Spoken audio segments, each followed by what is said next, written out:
You've mentioned a few times actually about how we identify as a value strategy. But if you look at the fact sheet, there's a style box that Morningstar and their wisdom put together, and it's more in the sort of blend, sometimes in the growth sector. How do we reconcile that particular difference? I think it's just the way, not just Morningstar, but in general, index providers and everybody, they need a simple way to define value, growth, blend, cap size, whatever, something that is objective in a way that it can also be run on a computer very easily. And so what they end up doing is looking at something like the bottom half of PE ratios in the index or the price to book or whatever. And they say anything that's at the bottom 50% is value, and I think the top 50% is growth. What we do is different, and the reason, I mean, we said that earlier. I think the idea of buying something on a low multiple, I don't think works as well as it used to. You need to find something that is low on a multiple, but where the E in the PE, for example, is not showing optically the way it should. And some of the things that we discussed when Norby was speaking about hitting earning power, I think is key.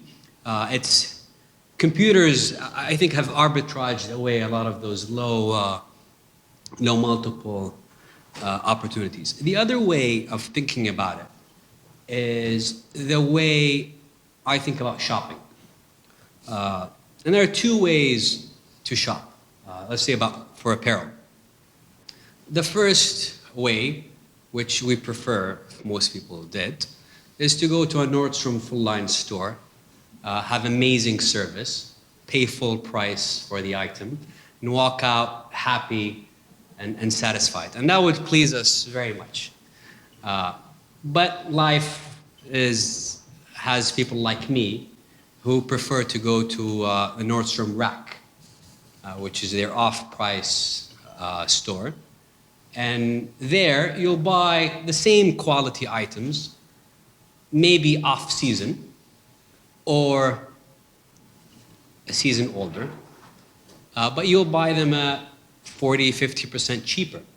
And the reality is, not with the Rack, but in general with those off-price stores and outlet malls in general, most of the stuff in the stores is crap. And so to find hidden gems requires you to go and just run through things. And usually there's one person in the shop, and they're not going to help you because they're checking out everybody else who wants to pay. And it requires a lot of effort to dig through the rebel of those discarded jeans. And you'll find one there, if you put in the effort, that is half price. And when you buy it, to me, you're a value investor. So it's the same, 7 jeans that you could have bought from the full-line store. But now it's 50% cheaper, and it's the exact same pair. And that, to me, that is the difference between value. It has nothing to do with the quality of the item, whether it's growing quickly or not. If it's growing quickly, then it's worth a lot more. But to say that buying, so we bought Visa at 16 times earnings in 2011, and we bought MasterCard actually at 18, a little bit after that.